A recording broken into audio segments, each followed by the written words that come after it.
Ladies and gentlemen, good morning, good afternoon, or good night. My name is Devin Trent, and welcome to the introduction of my photography beginner's guide. DSLRs have gotten very affordable over the past few years, and I've noticed many people aspiring to be photographers. So I've created this course to help you get up to speed and learn to use your DSLR or even mirrorless camera to its full potential. I've designed this course to be a central hub for you to learn everything that you want to know about photography in one convenient location. My goal is to shave off at least 1 year from your learning curve by teaching you everything I wish I would have known when I first started out, and many of the things I've learned as a full-time wedding and portrait photographer. In this introduction video, we're going to learn about the most fundamental, but also the most important concept of photography, and that is the exposure triangle. What is the exposure triangle? The exposure triangle is a concept that relates to how your camera absorbs light or how it's exposed to light, hence the name, the exposure triangle. So there's 3 parts to the exposure triangle: aperture, shutter speed, and ISO. All 3 settings will control how dark or how bright your photo is, but then they all also have their own individual characteristics. So let's look behind the camera so I can give you an example of what I'm talking about. So like I said, all 3 of them will control how bright and how dark your photo is. So let's start with the shutter speed. The shutter speed is all the way to the left. If I bring my shutter speed down, the photo gets brighter. If I bring my shutter speed up, the photo gets darker. If I bring my aperture down, which is in the middle, if I bring my aperture down, the photo gets brighter. If I bring my aperture up, the photo gets darker. And then we'll go to ISO, which is all the way to the right. If I take my ISO up, the photo gets brighter. If I take my ISO down, the photo gets brighter. So like I said, all 3 will control how bright and how dark the photo is, but then they all have their own individual attributes. So let's start with shutter speed. Shutter speed is how long the camera sensor is exposed to light. So if you have a longer shutter speed, a slower shutter speed, then more light is coming into the sensor. The camera is absorbing light for a longer period of time because you got a long shutter speed, a slow shutter speed. The light is coming in slowly. The shutter is opening and closing slowly. Look inside the camera. If you look right here inside of the lens, I'm gonna press the shutter. When I press the button, you'll hear it open and then you'll hear it close. So let's start with a slow shutter speed of 2 seconds. I'm gonna press the button, listen. You heard that? So when I press the button, the shutter opens up, it's absorbing light for 2 seconds, and then it closes. So let's do it again. I'll press the button. You heard it? So, okay, so that's a long exposure. That's 2 seconds. If I take this up to be faster, so let's bring it to a 200th of a second. That's faster than a second. That's a fraction of a second. The light is going to pass by fast. It's not going to have as much time to absorb light. It's only absorbing light for a 200th of a second. So less light is passing through, so the photo is darker. Now listen to this. See how fast, as soon as I hit the button, it takes the picture. But when I did the 2-second exposure, I press the button, you hear a pause, and then you hear it close. So like I said, with the 2-second exposure, I press the button, the shutter opens, light is passing through for 2 seconds, and then the shutter closes. So that's why the photo is brighter. When you got a slower shutter speed, the photo is brighter because it's taking a longer time, it's absorbing more light. And if you got a faster shutter speed, the photo will be darker because it's not absorbing as much light. The light is coming through faster. It don't have as much time to absorb light. And so that's speed.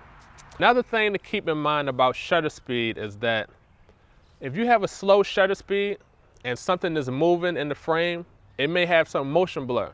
So let's say if you're taking a picture of kids playing or a car driving by or birds flying by. If you have a slow shutter speed, they'll be blurry because it'll be motion blur. You wasn't taking the picture fast enough to capture that motion moving fast. So if you got something moving, you want to make sure you have a fast enough shutter speed to capture that motion. Now let's talk about, I'm gonna give you an example using my handy dandy fidget spinner. So let's look behind the camera and I'm gonna show you what I'm talking about. All right, now my shutter speed, let's start from the other way around.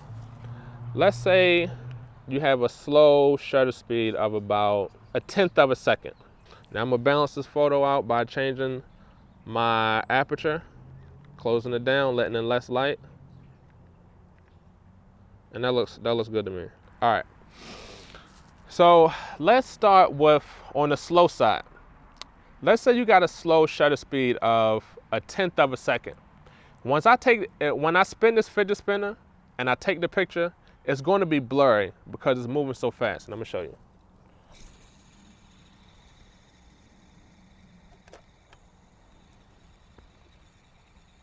Right? Now look at how blurry that is. All right, now let's take our shutter speed up a little faster. Let's go up to a 1/100th of a second. Balance the photo out. Okay, let's do the same thing and see if we still get that same blur.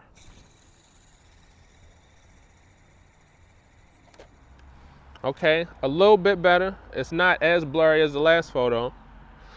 Let's take it up a little bit faster. Let's say a 400th of a second. All right, let's take it up to a 400th of a second. Let's try that.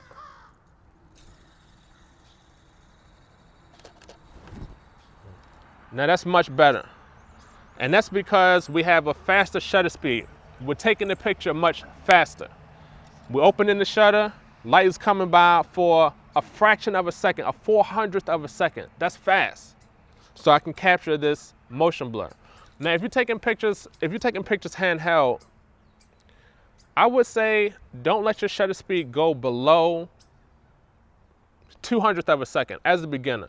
Then you'll get better and you'll be able to be more stable and you'll learn different tricks of how to hold your camera and you'll get better lenses that have image stabilization that'll kind of offset that. Like me, I can shoot handheld. The slowest I can go is 60th of a second. Shooting, handheld without a tripod. If you're on a tripod, you can go as slow as you want because the camera's not going to move. So when you're shooting handheld and you take that picture, no matter how stable you think you are, when you move your hand to take that picture, the camera shakes a little bit. And that's why you'll notice you might see some of your photos being blurry from the camera shake because the shutter speed was too slow. So I would say don't go slower than 1/100th of a second if you're shooting handheld. And it's just something that's not moving. You're taking pictures of flowers, family members, they posing, you're taking pictures stand still, that's cool, nothing's moving. But let's say you're taking a picture of something like a car driving by or birds flying by or somebody running across the field. Let's say you take pictures of your kids and their sporting events. So you need a faster shutter speed. I would go up to, 400th of a second like we did with this fidget spinner, or even faster if you need to. The next setting we're going to talk about is aperture. So I got some visual aids. This is a 50mm 1.4 lens. So it's got an f-stop of 1.4. So when I say 1.4, that means the diameter, if you can see through here, it's letting in all of the light. And if you close it down, less light will come through because it's a smaller hole. It works the same way how the human eye works. If you ever go, do this experiment. Go in the bathroom, turn off all the lights, close your eyes, and look in the mirror. And then turn the lights on fast and look at your eyes. You'll see that your pupils will open up wider when the lights are off and it's dark. The pupils will open up wider because it's absorbing more light. And then when you turn the lights on, you'll see your pupils shrink because it's so bright, it's trying to let in less light. So the camera lens works the same way as the iris, as the pupil in your eye. So it works the same way. If I take my f-stop down and I close it, you'll see that the hole is much smaller. Okay, let's do it like this. This will be a better example of with the camera on the lens. It's all the way wide open at 1.8. If I press this button, so this is a preview. This is a aperture preview that'll show you how. So I press the button, you see nothing happens, right? Now if I close it down one stop to 2.5, when I press the button, now you see it closes a little bit. It don't close all the way, but it closes a little bit. Let's take it down another stop. And when I say a stop, we'll get into what is a stop, but 3 clicks of the dial will change it by 1 stop. So if you turn it 3 clicks this way, the photo will be darker by 1 stop. If you turn it 3 clicks the other way, the photo will be brighter by 1 stop. So I'm turning my aperture dial 3 clicks, and that'll equal 1 stop of light. So now we are at a 3.5, and now if I press the button here, you see it closes a little bit more. It's not all the way closed, but it closes a little bit more. Let's go up to something like 5.6. You'll see it closes a little more. It's letting in less light. And so you see the photo is getting darker because I'm taking the f-stop up and it's letting in less light. The aperture blades are closing more. And if we take it all the way up as high as it'll go, which I believe is a 22, when I press the button now, look at how small that hole is. And look at how dark the photo is. It's letting in less light. And so that is the aperture. The aperture and the shutter speed are based off of physics. It's real light. So like I said, the shutter speed is based off of time, how much light is passing through the camera for amount of time. And then the aperture is based on real light because of how wide the hole is that's letting light come through. If you got a bigger f-stop, you're letting in more light. If you got a smaller f-stop, you're letting in less light. And then the last part of the exposure triangle is the ISO, which is just digital light, like I said, coming from the computer sensor. So let's look behind the camera. If I take my ISO up to 400, you see it gets brighter. 1600, it gets brighter. 3200, it gets brighter. And if I bring it down, you'll see it get darker. And that's really easy. ISO is really easy. And that's the exposure triangle, guys. I don't want to overwhelm you and give you too much information. This is just scratching the surface of the exposure triangle. It's a lot more in depth, but I want to give it to you in bite sizes. So take this, what you learned today, go out and apply it, and then come back tomorrow for the second part of this video so you can see how we can balance this all together to get a different type of photos. So Devin Trent here signing off. I'll see you in the next video. Peace.